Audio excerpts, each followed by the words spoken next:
Hello friends, study world में आपका स्वागत है। आज की वीडियो में हम निर्देशांक ज्यामिति के प्रश्न देखने वाले हैं। ठीक है। और प्रश्न हमारा क्या है?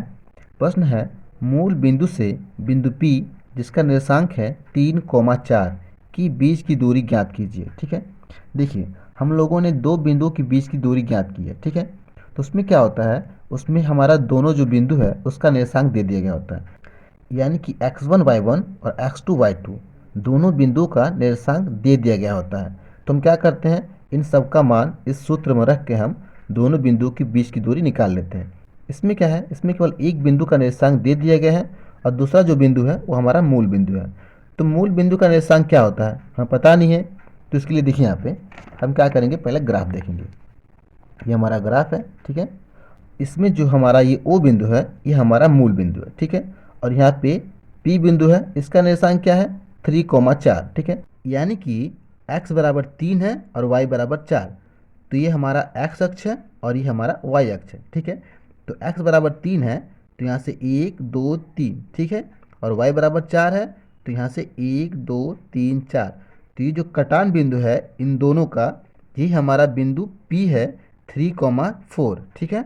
तो इसके और इसके बीच की दूरी ज्ञात करनी है। और यहाँ पे जो हमारा मूल बिंदु है, यहाँ पे x बराबर भी 0 होता है और y बराबर भी 0 होता है। ठीक है। यानी कि यहाँ पे हमारा x बराबर क्या होता है, 0 होता है और y बराबर भी 0 होता है। तो इसका निशान क्या होगा, 0 0। ठीक है। तो बिंदु O का जो निर्देशांक होगा वो 0,0 होगा और बिंदु P का जो निर्देशांक होगा वो क्या है, 3,4 है। ठीक है। तो इन दोनों के बीच की हमको दूरी निकालना है। ठीक है। तो अब हमें दोनों बिंदुओं का निर्देशांक मिल गया। अब हम दोनों बिंदुओं के बीच की दूरी निकाल सकते हैं। तो इसको हम मान लेते हैं x1।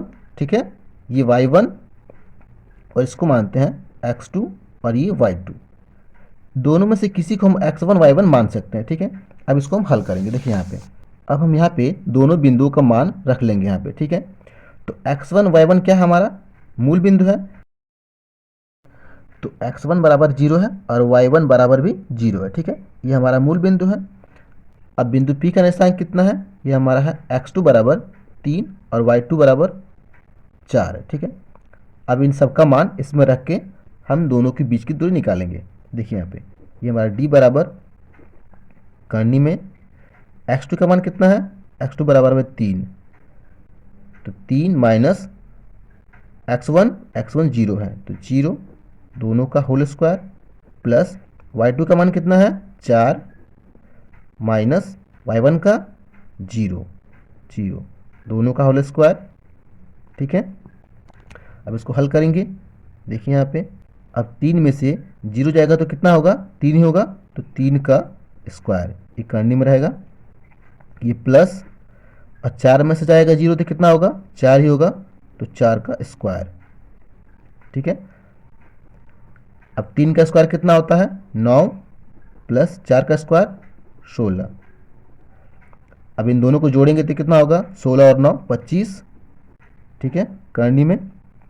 अब देखिए इस 25 को हम ऐसे लिख सकते हैं, बराबर डी बराबर 25 को लिख सकते हैं 5 गुणे 5। ठीक है, 5 5 25। और हम जानते हैं जब करनी के अंदर एक ही अंक का 2 बार गुणा होता है तो जब बाहर निकलेगा तो केवल एक अंक बाहर निकलेगा। यानी कि 5 गुणे 5 है तो केवल 5 निकलेगा बाहर। ठीक है। तो ये 5 हो जाएगा।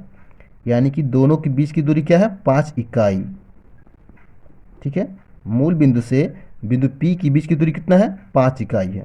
ठीक है। तो इस वीडियो में इतना ही फ्रेंड्स। वीडियो अगर अच्छी लगी तो वीडियो को लाइक करें, चैनल को सब्सक्राइब करें। Thank you friends.